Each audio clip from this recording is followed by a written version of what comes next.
sums down to some authoritarian regime.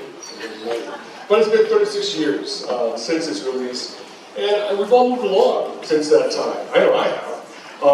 And we've had time to process the information about JACL's wartime actions. So I think, as fun as it might have been, we're not here today to rehash old grievances or kick around the people who are named in the report. They've all passed into history, right? And their names are out there. So I think the more interesting question in 2026 does looking clearly at how JACL operated in 1942 and World War II, especially as it relates to recommendations on segregation and renunciation here at Tule Lake. Does that have some power, perhaps, to lift the burden of those still experiencing inherited family trauma today? So, on our panel, we're lucky to have Chizu Omori, who worked on, you don't know Chizu, Down to the Moon, activism, named plaintiff in the Howard lawsuit for redress, called the Nichibe News. So, today, we'll introduce you to a bright new voice, Katie Masano Hill, Gosei from Indiana,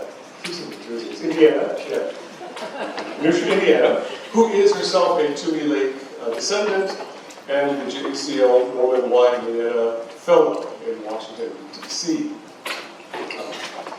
So to understand this report, let me take 10 minutes to go back to 1988, to the JACL National Convention in Seattle. So it was signed that week, capping a decade of activism that began with the first day of reverence in Seattle, winding through the commission hearings, direct lobbying in Congress, the Lim Report lawsuit, reopening of the Supreme Court test cases through writ of quo notice. So with redress secured, we were able to turn our attention to one piece of unfinished business at the time. And that was the recovery of the story of Japanese American resistance to the camps and the contesting of wartime JACL policy of cooperation with the government and suppression of that resistance. People like Frank Abe and myself, and Ebo and Chizu Omori were interviewing hard-bottom draft resistors, journalist James Mora.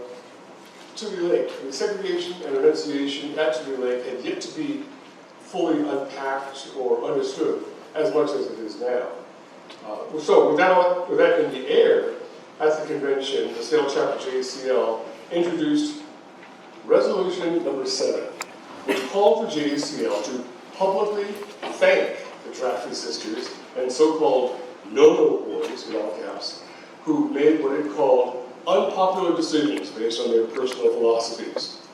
It also called on JACL to apologize for causing, quote, injuries, pain, and injustice, and to do everything in its power to heal those wounds, end quote. Not the clearest of warnings, but half of that resolution addressed those who answered no to the questionnaire and were segregated here to Tule Lake, right? And that provoked a lot of DCA veterans who said things like, thank them? Apologize? No, I say no to that. Right, very clear. Mike Masano, wartime leader of JACL and a key subject of the Lim Report, actually, raised the fear that this and a similar resolution from Clifford Ueda of the Golden Gate chapter, I think Clifford's nephew's here, Masano raised the fear that this might stop the redress bill from being signed that week. He argued, and this is a Pacific Citizen, this is the PC's own JACL's own newspaper. Mike argued, look, if you acknowledge JACL did something wrong in World War II, that could lead lawmakers to believe that there was something fishy about JACL's other testimony in favor of redress, and cause Congress to refuse to authorize appropriations or repudiate its vote for redress. So someone at the convention had the brilliant idea that let's defer action on Resolution 7 and instead commission a study to investigate the actions of the wartime JACL, and with all the facts out on the table, set the record straight once and for all on JACL's work. So the job of commissioning the study fell to JACL Associate Director Carol Hayashino. Carol and I knew each other from working together on the TV movie of Farewell to Manzanar in San Francisco, and from her organizing of the first San Francisco Day of Remembrance at Tanforan. So Carol called to ask if I would write the research report mandated by the National Council JACL. I saw her in April last few months ago. I found the idea hard to resist, but I was working full-time as a reporter at Cairo Radio in Seattle. I knew I couldn't devote the time to do the report justice. So in June 1989, JACL hired an attorney and instructor at San Francisco State University, Deborah Lim. Her mandate was spelled out in this engagement letter. What were the policies and positions taken by JACL in response to military and government actions relative to the curfew, evacuation, and detention of JAs? What actions did JACL take to implement its policies prior to and during the internment?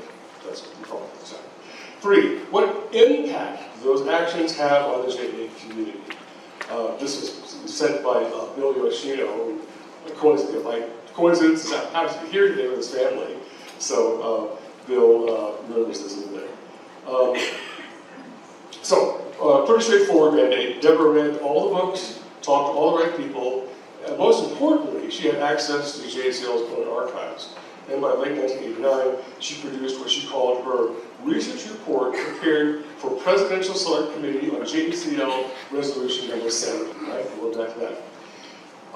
I was fascinated by this act of institutional self-examination. So, as an occasional stringer for the PC, JACL Pacific Citizen, I arranged with the editor to interview Deborah and write a story for the PC. I talked with her and obtained a copy of her 94-page report that she had submitted already. On condition, she gave it to me on the condition that I not share it with anyone else before its intended release at the JACL National Convention in San Diego on June 17th, 1990. And that was fun. That was fun. And she also planned to write a book of her own after the prime time of JACL ended. But behind the scenes, JACL leadership just wigged out when they read the report. It wasn't a report. They asked her to reduce it to 25 pages, boil it down, summarize it, or to narrow its focus to address just the hard button drafters sisters, who, after all, had answered yes to the question before the first draft. I submitted my profile story on Deborah to the PC March 1990, and because my story framed the outlines of the report, the editor said he wanted to hold the story until the report's formal release at the convention to avoid troubling leadership. But by this time, there was a clamor for information from Michi Wegman, for instance, Chizu Omori was going to report. And I felt I couldn't ignore this pressure. So I offered the story to J.K. Yamamoto at the Home of Michi and Chris Colai, and the profile appeared in early April in both vernacular newspapers. The National Office then commissioned another friend I knew from the Asian American Theater Workshop, Karen Saraguchi, to write a substitute report of 28 pages that kind of ditched Deborah's findings. And this was the report distributed to the 1990 convention, I believe. But I still have the original report from Deborah, and I wrote a second article in early June before the convention that broke the story of the report's suppression and summarized key points in her findings. So let me take another 5 minutes to get to the findings. And I'm paraphrasing here, but let me take a deep breath, and because I'm not passing out copies of the report. It is online at my website, resistors.com. There's a blog post, you can scroll down, there's a link to the full PDF. But the report, and I'm paraphrasing here, and I'll give Chizu then a chance to respond to these findings. But in brief, the Lim Report found And by the way, there was nothing new here at the time. We all knew this. Your parents and grandparents knew all about JACL. They probably were cursing them to you over dinner, at home. So this is nothing. This was just really kind of documenting kind of what everyone already knew. Lim Report finds key JACL leaders were deeply involved in turning over the names of East San Kibe community leaders to the FBI and Office of Naval Intelligence before Pearl Harbor, and the names of dissidents once inside camp in the belief that by acting as government informants they were being, quote, constructive cooperators for national defense, and the names of at least 8 JACL leaders and 3 emergency defense councils in LA, San Francisco, and Seattle as confirmed informant groups. The report says, in an effort to stave off impending evacuation, Mike Masaoka proposed a volunteer suicide battalion, which would go anywhere to spearhead the most dangerous missions, unquote, and whose loyalty would be ensured by having the government hold their families and friends as hostages. That's easy. That's a direct quote from Mike's own final report to JACL in 1944. We all have that. That Masaoka and 2 other national officers crossed the line from community advocates to actual employees of the WRA, working without pay and title in exchange for freedom of movement through all different camps. Again, this one's easy. I put that in the graphic novel. That's in Milton Eisenhower's autobiography. He talks about how he was taken by this Russian as his liaison to the JA community. Because he admitted he knew nothing about Japanese immigrants. Given his new job. The report cites 3 documents, including a 1942 memo to WRA that JACL leaders wrote on WRA letterhead and Deborah, quote, says, quote, this forces us to conclude that Masaoka and another officer were WRA employees, acting as consultants on important issues such as how to handle the Kibe and segregation. So we're close there. Lim's report says Masaoka's offer of JACL cooperation with and subservience to the WRA, her words, in another letter, was, quote, particularly disturbing for effectively compromising JACL's freedom to act in the best interests of the Japanese American community when a difference in point of view or priorities arose. She found the JACL urged charges, okay. So Lim Report says JACL urged charges of sedition against the 63 men at Hart Mountain who resisted the draft there. And then, I'm getting closer to it right now. The report ends with a section on segregation, in which Deborah quotes from a diary entry from Assistant Secretary of War John J. McCoy. This is June 11, 1942. Mr. Masaoka, Mr. Inagaki, conference, Mr. Eisenhower present. They wanted segregation. They wanted segregation systems set up in camps. We, the government, are disinclined to do it, but it was a very agreeable interview. The next discussions appears an exchange of correspondence between Dylan Meyer and Masaoka. Masaoka says, we are in complete unanimous agreement as to the principle of segregation.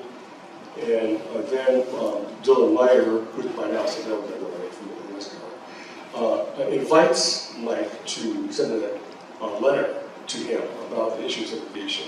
So Mike responds in a letter dated January 14th, 1943, via airmail special delivery on Salt Lake City headquarters JACL. Cover letter indicates that the enclosed report is one which combines our thinking as well as our recommendations. And the statement is a collaboration of certain key people in the centers, titled Confidential Statement. It's definitely there now. The 5-page document discusses the problem of, quote, segregating loyal to America, quote unquote Japanese, from those who are loyal to Japan. Notwithstanding, this is quoting Mike's letter. Notwithstanding these difficulties, it seems imperative to us at JACL that immediate action should be taken in every center to, quote, pull out, unquote, those who are constantly agitating against the government or its representatives, or fomenting dissension and violence. The people in the center must be convinced beyond all doubt that the government means to protect, loyal, and to enforce law and order at all times and for all persons. So, the reference in the later paragraph to the agitation in Manzanar and Poston leads to the conclusion, she says, that Masaoka's original telegram was in response to they were beating, so in November, as you know, Manzanar, Fred Tayama, the JACL leader, was beaten in the infamous Manzanar riot, and Poston, Sop Keto, the JACL president, was beaten in front of his family and his burial. And so, this leads to Mike's next recommendation as to threats against JACL leaders in camp. Immediate action, this is quoted Mike, immediate action should be taken whereby, without warning or hearing, known agitators and troublemakers are moved out of the relocation centers and placed in special camps of their own. We believe that should they be forewarned of their approaching segregation, they would either create a militant sentiment against their removal or organize to resist it. 2, if hearings also, he says, if hearings are provided, they might raise the crime that they were unjustly accused and tried, that they were, quote, framed, etc. In order to avoid such arrangements and charges, we suggest, from JACL, that the WRA, upon completion of their investigation, should segregate summarily all those who they feel are dangerous to internal security in the other camps. And Mike then lists those, and Deborah says, Mike Masaoka lists those who are troublemakers in his view. Single men without vested interests in the U.S., those released from justice camps, which means, you know, our parents and grandparents who have been arrested after the war and held in DOJ camps. So these are troublemakers. Okay. Those who justice camps, professional gamblers, coach of Panic Bay, bachelors who lost everything in evacuation, members of the Toyo Club, and the Black Dragon Society. A further concern is that, quote, practically every person who has been beaten up in the centers is a member of our own Japanese American Citizens League. And so Deborah asks, what role did the JACL envision for itself in the segregation process? I have a picture. This is from Mike. Mike says, most of our chapter leaders have signified their willingness to name those whom they consider inimical to center welfare. If their own names are not revealed. The names which they might submit could be checked with others who are reliable and are not members of the JACL in order to ensure that against possible prejudices simply because of organizational differences. That's very fair. And Masaoka proposes a 4-step process. 1, the immediate apprehension and removal of known troublemakers. 2, the segregation of those who desire repatriation to Japan. 3, placing of trained investigators within the centers to ferret out those who are disloyal. And 4, the selection of experienced internal security administrators and more careful appointment of department personnel. So, in the graphic novel, I have, like, say this, and I told him I was saying, trained investigators to ferret out, you mean spies? And that's, I think, the natural response to that. So Deborah writes, thus, JACL had an early and consistent advocate for segregation, although it was not until the justices opposed in Manzanar, as well as the beatings of JACL leaders, that specific measures were offered to the WRA. In the months after this confidential statement was submitted to Meyer, we are told how the registration process was also impacted upon the question of segregation. And again, this all goes back to Tule Lake.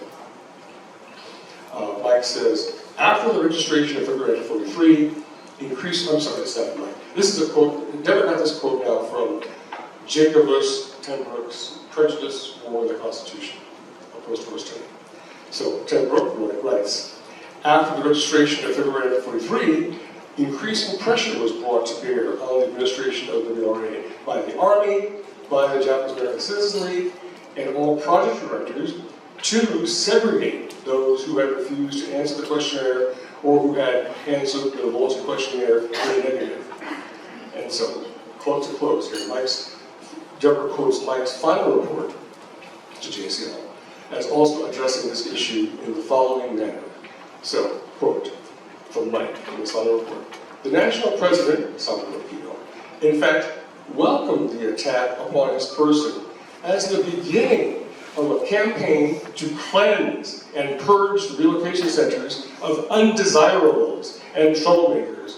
JACL demanded a segregation program whereby those professing disloyalty, causing continual trouble, or expounding un-American doctrines be taken out of the relocation centers and placed in a special camp reserved for their kind.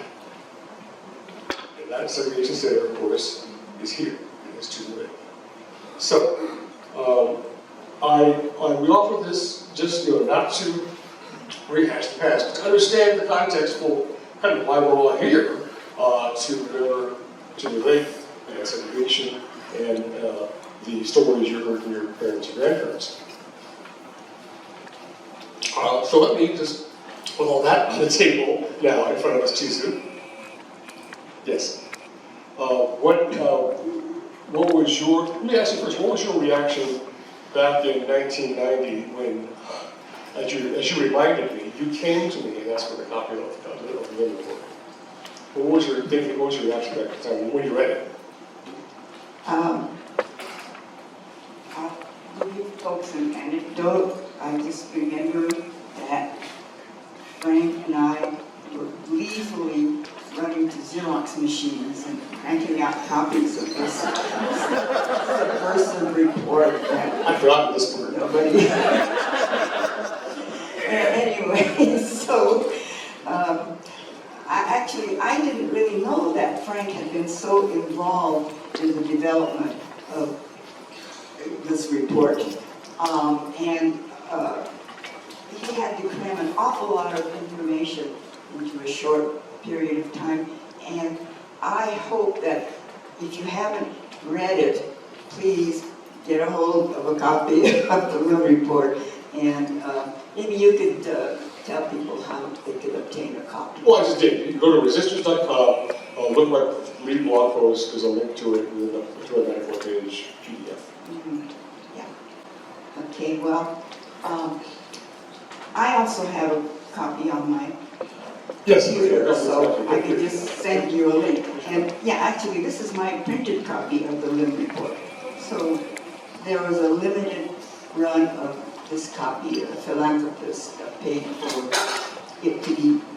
Well, William Horry had that printed in 2002. Mm-hmm. The history is that JACL at the 1990, in 1994 convention, I'm told that JACL National Convention officially distributed the original Lim Report and made it available upon request from 1994 to 2002, or the year 2000, when suddenly the policy was changed. And so William Horry in Chicago, who had already succeeded with the SCJR lawsuit to force Congress to act, printed at his own expense, at Francis Sochi's expense, that limited edition copy. And William laboriously coded the report by hand in HTML, computer language, to put it post-online. I think that for many of us who, have been active in the community, this report just validated what we kind of knew anyways. But the big surprise is it was the JACL itself that had this report put together. So learning that they decided not to pass it out to their membership, but instead watered it down to, a very short report, and then really dropped all discussion of this thing. I won't go into the details, but anyway, so the JACL membership generally did not have access to this report. So us with our bootleg copies and all that, have been trying to get it distributed over time. Anyway, I'm going to take advantage of the fact that I'm an elder, that I'm as old as I am, so I'm just going to say what I feel like saying.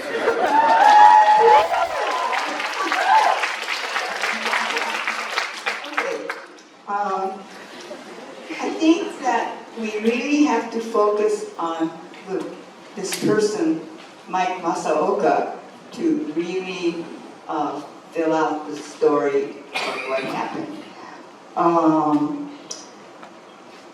And I'm also going to be kind of slow and halting.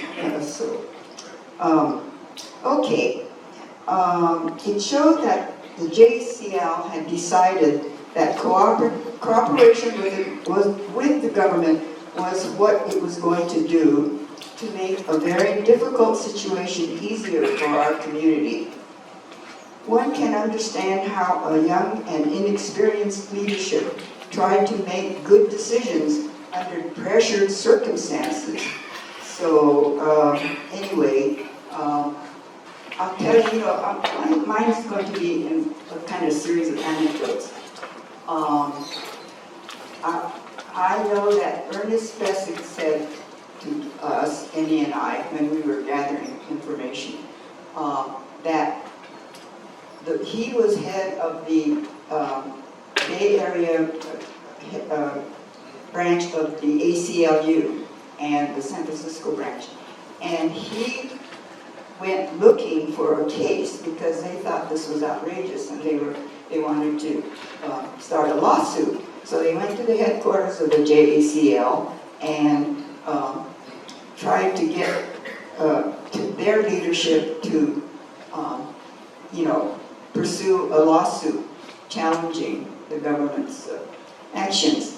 And what he said to us is they hid in silence. So he went on to look for a case, and he found out about Fred Korematsu, who was in jail at that point because he'd been picked up. Fred was trying to pass himself off. The anecdote is he had surgery to change his eyes, but not enough so that people recognized him. It wasn't his idea. Oh, it wasn't? No, it was his girlfriend. Well, anyway. So, Fred was in jail, so Ernest Bessick went to the jail and asked Fred, would he be a test case? And Fred said yes, so that's really kind of amazing. But anyway, now, the JACL, I think the community understood that the JACL was cooperating, giving names to the FBI, the Office of Naval Intelligence, and all those people. So when Pearl Harbor happened and all these, about 2,000 people were rounded up, the community more or less understood that they'd been fingered, and really early on, the JACL leadership was suspect because it caused so much turmoil and great harm to the community. And anyway, I think we have to look at Mike Masaoka, who was raised in Salt Lake City, or Utah at any rate, and had become a Mormon and was under the wing of a kind of a benefactor who became a United States Senator, and he was a brilliant student, champion debater, and all those things. So took him on as a secretary, and I think that, they were kind of blown away by his brilliance, and there's no doubt that he was a very brilliant man. However, he had no ties to people in the West Coast, and he didn't really understand our community and all that. So at that point, I'm old enough so I can go back and say, yeah, well, pre-World War II, the Japanese American community, was quite stratified. The Issei were the patriarchs, the immigrants who came, and those old guys were real tough and extremely proud, and they were proud of their Japanese heritage. And the Kibes, many of them who had been educated in Japan, were also kind of lumped with the Issei in that they weren't American. A lot of Issei would not accept the Kibe. So we had this kind of stratified community, and to have this brash young man come in and head the JACL in negotiating with the government and all that. They were considered upstarts and, you know, like, what do they know? And, well, anyway, going into camp, we carried these rifts and grievances, and I think that Mike Masaoka had a vision for our community in that he felt that what was best for us was to become assimilated. He thought that, you know, we should all become good American citizens by becoming more, you know, like integrated into American society. And he was about 24, not still young and relatively inexperienced. So I think that these clashes were built into the situation that when we went into the camps, there was this, you know, huge conflicts between the older generation and the younger generation. Now, this is a kind of, I figure that this is part of the immigrant story in the United States, the parental generation and the Americanized children. Anyway, I know that there was a plot, a group of East Bay wanted to kill one of the JACL leaders. And this is a long story, so I won't go into it. But anyway, I mean, I have it on record that they wanted to kill a leader. So Yeah, Jim Sakamoto, if you're all. So Chizu, it sounds like you presented a good JACL defense of the Lim Report right now. Is that what you wanted, the impression you want to leave? Oh. To excuse their actions and place in context? Is that I'm not going to talk about that, okay? I want to talk about Mike. Yeah. So. What came out? What'd you think? Let's see. Where was I? Anyway, I know it's kind of funny, but then it was very serious stuff. You know, the beatings that went on in the camps, the beatings against JACL leaders, this was very serious. I don't think you folks could, younger folks particularly, you know, could understand just the strong feelings that the general public or the Japanese American community felt against the JACL. And so anyway, that's really kind of the basic foundation for how things developed over time. Any final thoughts, Chizu? Any final thoughts?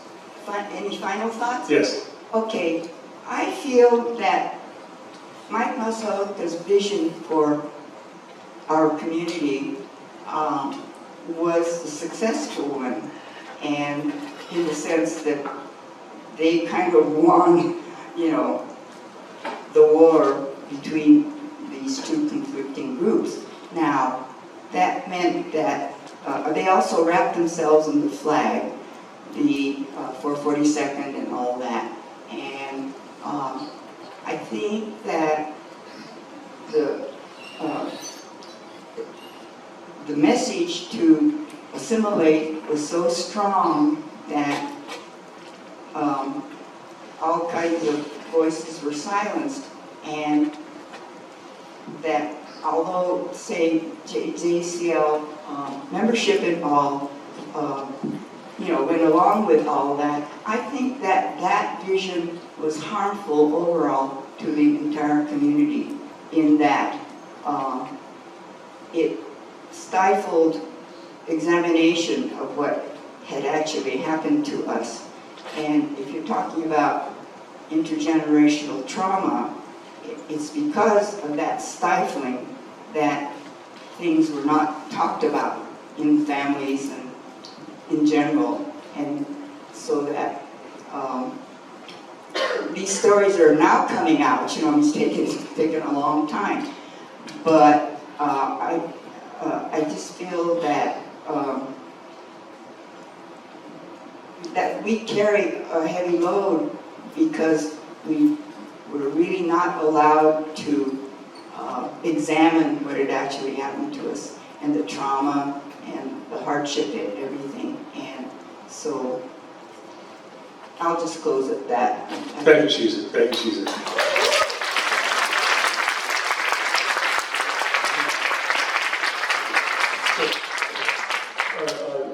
Chizu, I think you your point about the heavy load we're carrying and the need to examine this. I mean, I keep going back to the idea, it's 80 years later, we're still here in Klamath Falls talking about this stuff, right? So why is all this Lim Report stuff resurfacing now? I think with the passing of the old guard at JACL, I'm seeing a new generation of leaders and policymakers revisiting the organization's history in a more thoughtful and meaningful way. They're not, I felt, hanging on to JACL's past. And that hit home for me when I was at Chizu's Change in Perspectives conference last year in Oakland, which I believe Chizu organized really just to expose the Lim Report incidentally. It's a platform for Chizu's Change in Perspectives.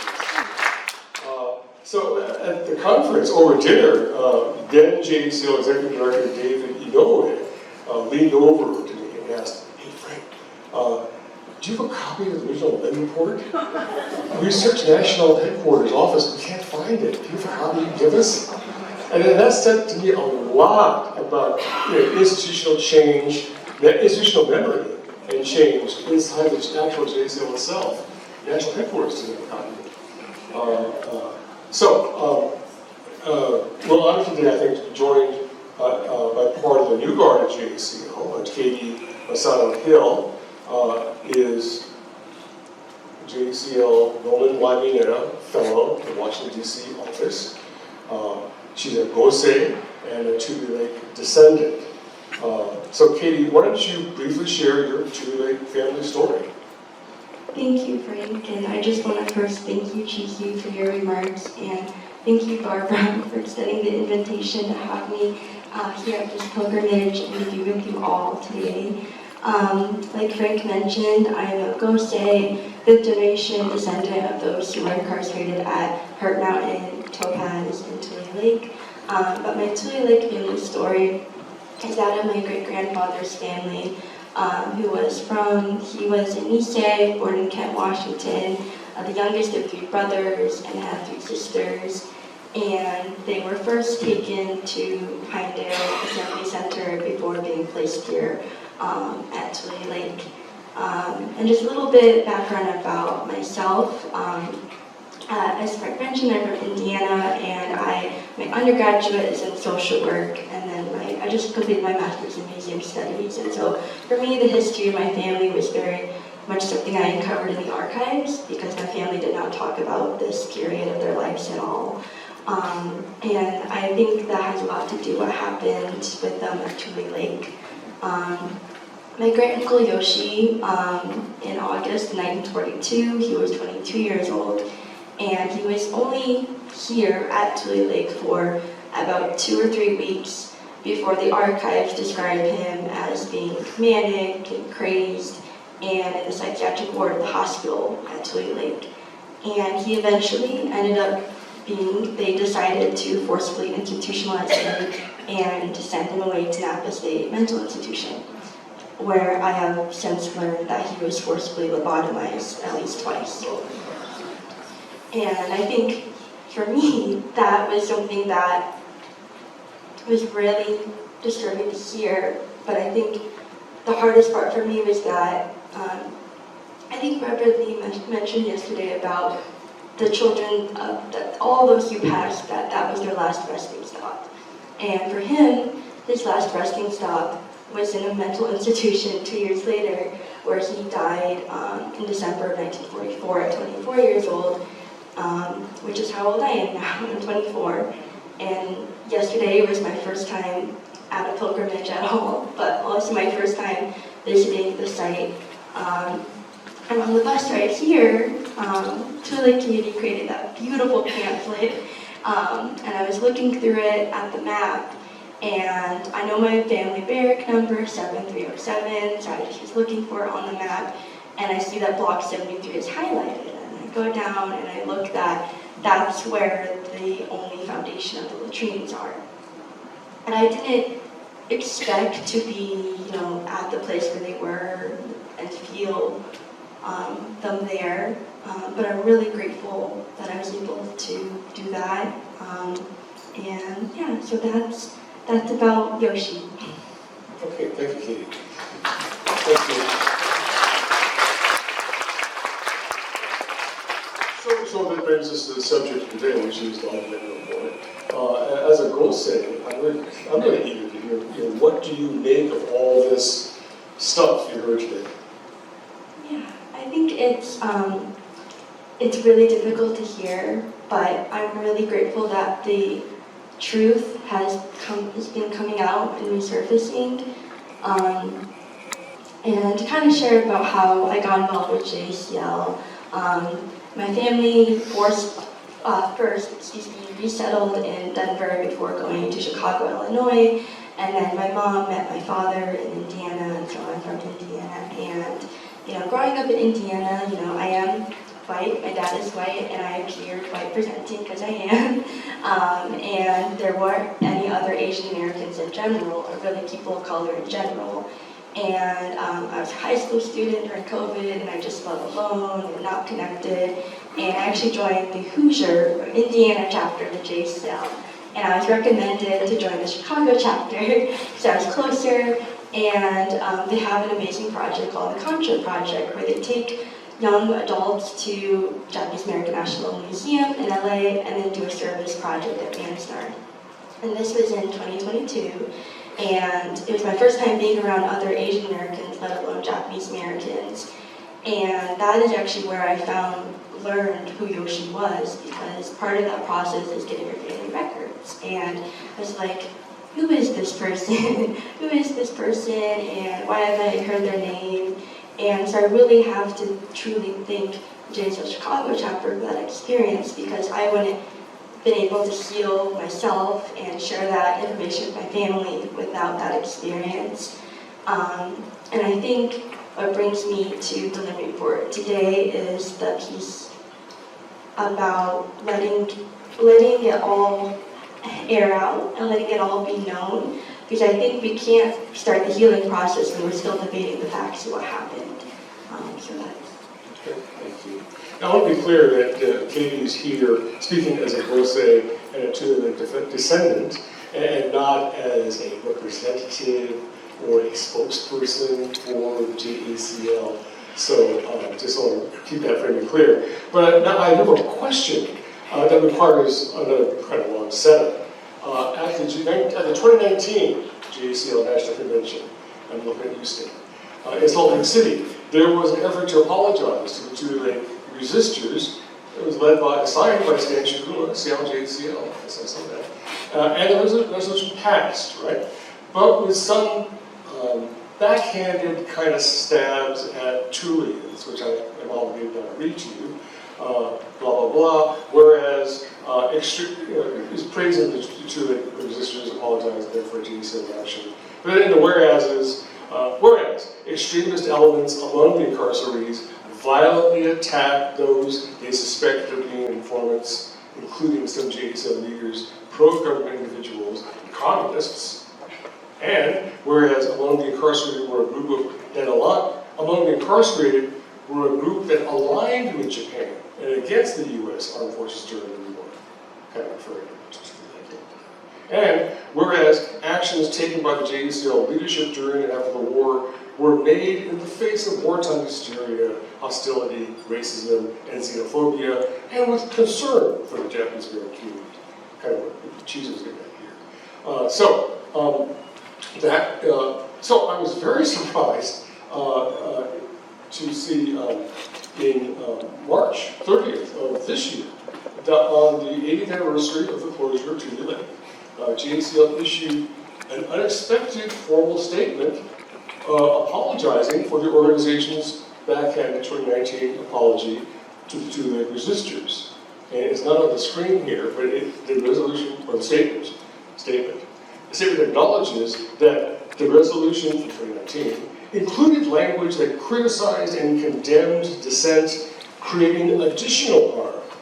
Pain, anger, and rightful distrust remain between Tulians and JACL. And the statement says, also cites the findings of, by name, the Lim Report, and notes that, quote, it's not on the screen, quote, JACL leadership played a critical role in cooperating with the RA and perpetuating negative attitudes towards those deemed no-no, including directly leading the charge against those who resisted and protested. Despite the thoroughness of this investigation, JACL has continued not to fully acknowledge the Lim Report, its findings, and the organization's overall role in fragmenting our community. That struck me as the most extraordinary statement. It's so clean, you know, and concise, candid, and I'm sorry to say, so unlike JACL. So, Katie, can you take us through the thinking behind the statement and the process of writing it? Thank you, Frank. I actually haven't read that statement. I've never heard it read out loud. Right. It's different a lot, actually. So bringing me back to that time. But just to give some context, I told Frank I think this is kind of a boring, dull story, but he said it's not. But there are two fellows that are based out of DC, myself, and then my co-fellow Matt Morimoto, who is the Daniel Inouye Fellow. And since July of last year, we have been the policy team. So every statement, every social media post, that's been us. So I apologize for your inboxes lately. But it was during January of this year that we were working on our Day of Remembrance statement. And we recognized that there were a lot of significant anniversaries of that 2026 shares with us. And we didn't want to just shove them all into one statement and then, you know, not actually give them the weight that it deserves. And so I just started writing the statement, and while I was writing, part of the work that JACL does today is working to dissolve the Alien Enemies Act, and so I wanted to make sure every element that was at Tule Lake was somehow incorporated, including those who became enemy aliens because of renunciation. And that's when I just was like, well, we need to, you know, the Lim Report needs to be mentioned here, because that's a significant part of why, you know, Tule closed last, and the kind of significance of the segregation center. So I, you know, wrote the statement, and then my great co-fellow and my great education manager, you know, all helped clean it up and make it concise and neat. And it was approved by, our approval process is that the policy team bases all of our work on resolutions. So while the 2019 resolution was, like mentioned in the statement, very harmful and painful, it allows us to work on Tule Lake issues, and such as the FAA fence, such as me being here today, because of that resolution passed by National Council. And our approval process is that our policy staff write it, and then it's approved by our national board member, and they approved it, and it was published. And so that's the story. Okay, well, great, thanks, Katie. So, I mean, I'm kind of familiar with JACL's internal processes, and so you really did, this was not a kind of maverick action on Matt's part of yours. Did you get approvals, like you said? Yes, absolutely, yes. That's why it was released 10 days after the actual, after the actual closure date. Okay. Well, you know, later I may ask Stan for his thoughts on how this is turning out to resolution. But first, you know, I know, Katie, you're helping with the healing circles later this afternoon, right? The facilitator. And we held up lunch today. And, you know, I know you're sensitive to how people are grappling, and it's also you too, how people are grappling with lingering trauma, not only from the forced removal and incarceration as a baseline, but the addition of social ostracism and shame endured by many Tulians as a result of the things we've heard today. So I wonder, as a person, I mean, do you think that learning about the Lim Report, learning about the JACL's actual, actions to create and encourage the circumstances and conditions that led to the creation of Tule Lake as a segregation center, directly, I mean, there's the table. Do you think learning about all that factual history and hearing the correct, clear context for the origins of the divisions in our JA community, do you think looking at that helps kind of lift what Chizu called the heavy burden we're feeling now? Yes, absolutely. I really believe that we can't, as Gosei or the few Rokusei and Yonsei that, and even Sansei who weren't incarcerated, that we can't heal from what our family experienced because of the continuing divides and the lack of truth that is out there. And for me, the reason I didn't mention survivors in that statement is because I'm only a descendant for what my Nisei elders and Issei elders experienced. I'm descended from them and their story, it's their truth. And I think it's hard when those that, since they're no longer with me anymore, to really know those stories and how their stories have been warped and shaped by various entities, including how the archives itself aren't accurate or, obviously aren't written with bias, are with bias involved. So I think this opportunity allows us to heal and have these difficult and deep conversations with one another about how do we go forward and how do we think ahead. I think, this spun out of the 80th anniversary, and in 20 years it's going to be the 100th anniversary. And how do we heal when there's still amongst ourselves a disconnect about what, who did what and how entities were involved. And again, you're not a spokesperson for JACL, but you are part of that organization. Yes, Chizu, what's it? Well, I wanted to add, this is important because I think it was Bill Hosokawa who wrote a book called The Quiet Americans. You say The Quiet Americans. That's us. That's the Quiet Americans. That's what they wanted. And then the model minority. I mean, what should I say? What an ideal to live up to. Yeah, Chizu, what happened to you? You didn't follow the rules. Yeah, but I really left the Japanese American community, so I was freer to say whatever I felt like. That's right. So I'm kind of a maverick, you might say. Yeah. But it's really refreshing that we can talk this way, So everybody feel free. Say your piece. You want some questions and stuff, maybe? We got more. It's so dense. It's really tough.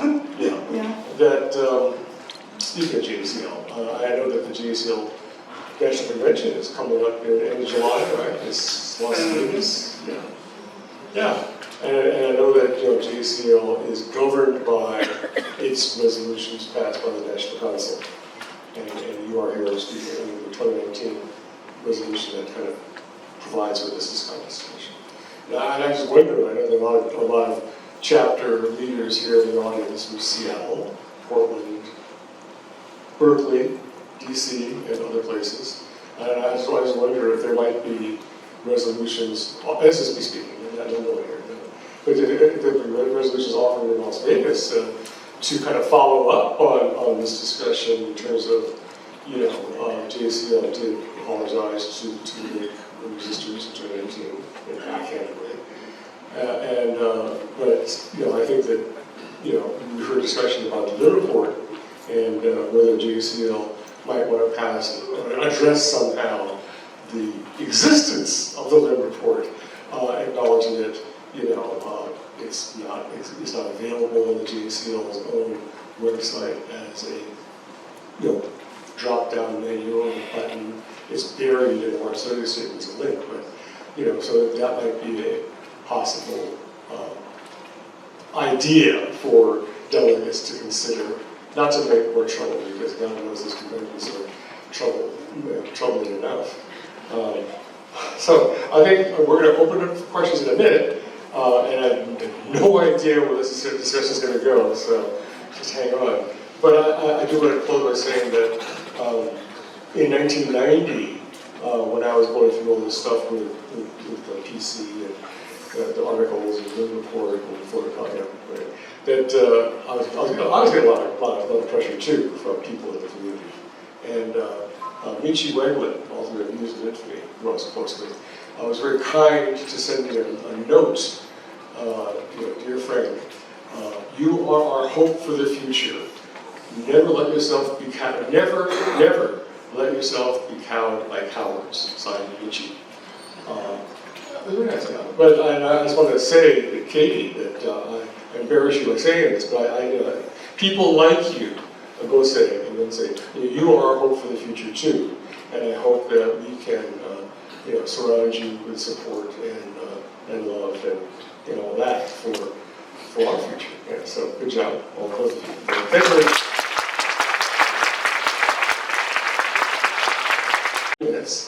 I really have no idea where this is going to go, but do you have any, not discussion, but any questions you want to ask of our panelists or myself? Yes, sir, in front, black t-shirt.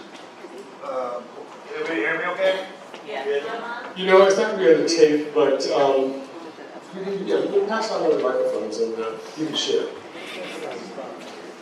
Can everybody hear me now? Yes. Great. I'm Ryan. Thank you so much for opening the space and engaging with us as well, and you as well, to enlighten us on the truth. What's the truth? I mean, truth is relative, but these are facts. Yeah, facts. Yeah, documented history. I'm just curious around specifically like the loyalty questionnaire and the JACL's impact and influence. I know you mentioned in the Lim Report. I'm just curious, in that report, did Deborah Lynn find any facts related to the JACL's influence or actions regarding the loyalty questionnaire? No. My friend Frank Chin, we always wanted to try and argue that JACL helped write the loyalty oath. Loyalty questionnaire. And I think that we never really found any evidence, any direct evidence of that. I think I have to go back and reread the Lim Report. I haven't done that in full because it's tough reading. But I think that Roger Daniels believed that the loyalty questionnaire was based on an existing naval oath of allegiance for the Navy of some kind. That there was other previous government questionnaires of a similar wording. So the actual writing of the loyalty questionnaire, maybe it's not that important as to who wrote it, or it was a creation between the WRA and the Army, John J. McCloy. I put it in the graphic novel as a page behind the time to write it. Yes. Yeah. This thing about questionnaires, the JACL early on had several questionnaires that they wanted to say, like the Tule questionnaire right at the beginning of the war, that kind of thing. So there were several questionnaires. That's a long history. I wrote a paper on the loyalty questionnaire. So anyway, that questionnaire was really for men of draft age. So it was used to determine, if a man was, or potential draftee or whatever, was sufficiently loyal. So I would like to also mention one fact that when the call went out for volunteers, something like 1,000 men or boys volunteered, and of those... A disappointing number. Yes, and they rejected about 200 of them. So real volunteers, the numbers were rather low, 800 served. And so the myth of everybody wanted to show their loyalty and volunteer. Of the whole 442nd, a large contingent came from Hawaii, and most of them were draftees. And there was lots of opposition against the draft in all of the camps, including petitions by mothers in Topaz. 1,000 women signed the petition asking them that their sons not be drafted. So I think that Masaoka and the JACL used the 442nd as, our shining symbol of our loyalty and desire to become great Americans in a greater Americans America? in a greater America. Yeah, that kind of slogan. And I feel that this is such a false image of the reality that we need to take it apart. Well, yeah, maybe so cheesy, but I think there's a large percentage of the community that also does firmly believe in demonstrating loyalty and patriotism and so on, so it's not to be discounted. But to get back to your question more broadly, I think the question is not who wrote the loyalty questionnaire, but I think that, as you heard, JACL did have a strong interest in recommending segregation. And the questionnaire was simply a bureaucratic means of accomplishing that sorting process, the segregation. And the loyalty questionnaire was, as I showed in the graphic novel, not just about the military service, it was also about clearing young Nisei men and women for relocation to jobs in the East and Midwest. So the collaboration between Dylan Meyer and John J. McCloy, the civilian and the military, which was partly why it was so messed up in terms of its wording. Thank you. So yes, Nancy. Frank directly. Oh, wait, a second, third row. What was her hand up? It's easy to find. Hi, I really thank you, everybody, for this amazing session. I just wanted to address, Ryan, your question about the question 27 and 28. I completely agree with what Frank said about the purpose of segregation. But related to JCL and those questions, I have a project called 50 Objects, and I use,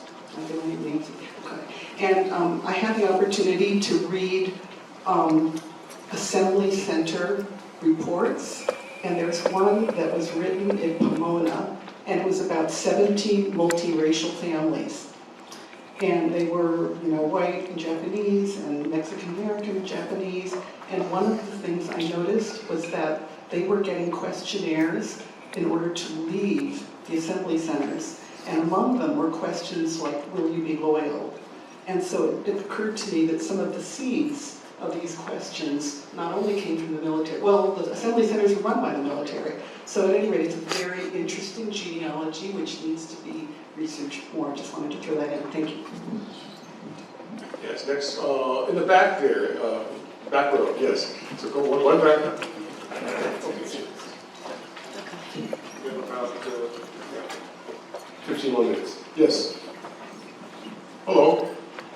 What's your name? My name is Herbert Yamanashi. I was born in... Herb! You're in the hall across from me, yes. Former JACL Executive Director? Yes. Hi, Herb. A couple of things. I was born here in Tule Lake. And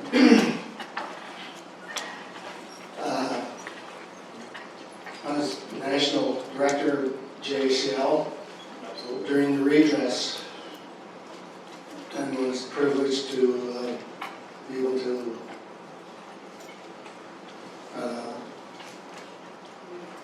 give, at the time,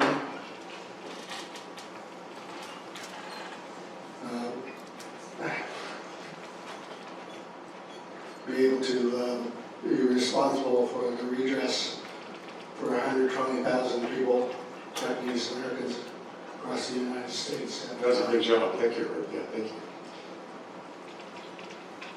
The other thing that,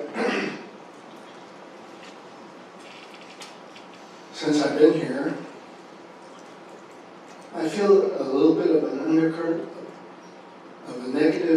undercurrent about JACL. I've offered some documents about what I've done. President Clinton came to office at the time that Fred Korematsu got the Medal of Freedom. And he also told me that he was declaring all of the camps as national parks, which, as a consequence, we now have the privilege of having these pilgrimages. I got a kind of a negative response when I offered to give the documents to that, because it was JACL. The name JACL was on the under my name, Well, that's certainly unfortunate. Yeah. and yet I thought we were here. This part is a healing process Yes, in the absolutely. community. Yeah. So to concentrate so much on the negative aspects of what we're seeing and talking about, rather than on the positive Oh, yes, of yes, what has emanated from our experiences. yes, yes. My father was a very negative person. I had my oldest brother ending up finding him at the base of, he ended up having schizophrenia and dying here at Tule Lake. So part of why I'm here for the first time on a pilgrimage was to try to sort of sort out if anybody else has had some similar experiences, because I've had mixed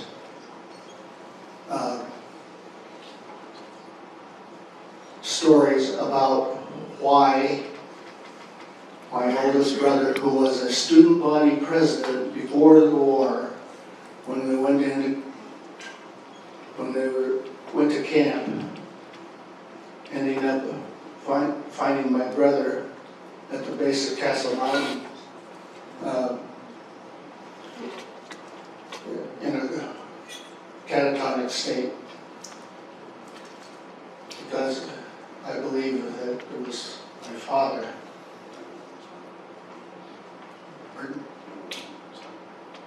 Yeah. Thank you, Herb. Thank you for sharing So that. it's the nature of, and I've heard from her a little bit about how attitudes of Issei parents, how strongly willed they are, or that they were at the time when they had to sign the loyalty oaths were taken. So a lot of that was not the issue was not backed by institutions or organizations of the JACL, but how families interpreted them. Yes. Thank you. Thank you. Okay, so, I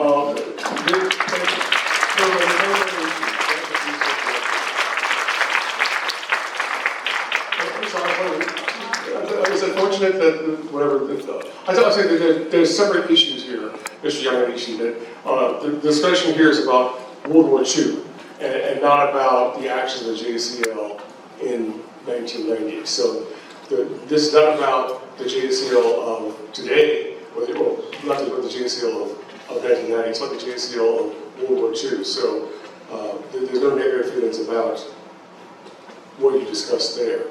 As for who's responsible for your brother, that would be the U.S. government that put us here in camp. The focus is always on that it is the government that put us in camp, and the discussion here is only about how parts of the JA community encouraged certain policies that the government enacted. So just trying to keep those issues clear. Yes, Barbara, Katie, you want to say something over? Yeah, I'll keep it short, Barbara.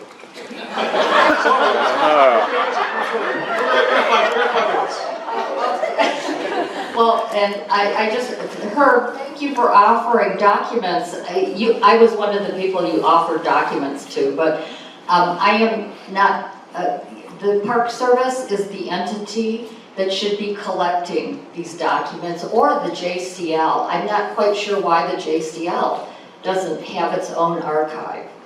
But I just wanted to say that one of the issues that came up was this 2019 resolution that was supposed to be an apology to Tule Lake's resistors. And because of all of these sort of machinations within the organization, you have a lot of people who are very shrewd about using the process to kind of alter what might have been intended.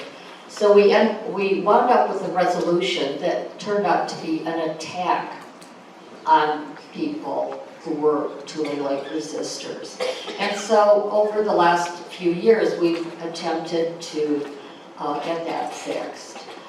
This next convention, there was an issue of a resolution or fixing that, and there is a potential, I guess, of rescinding the flawed 2019 resolution and resubmitting one that, the original one that was clean, that had been vetted by multiple Japanese American organizations, and that ended up being, having this really toxic, hostile language inserted.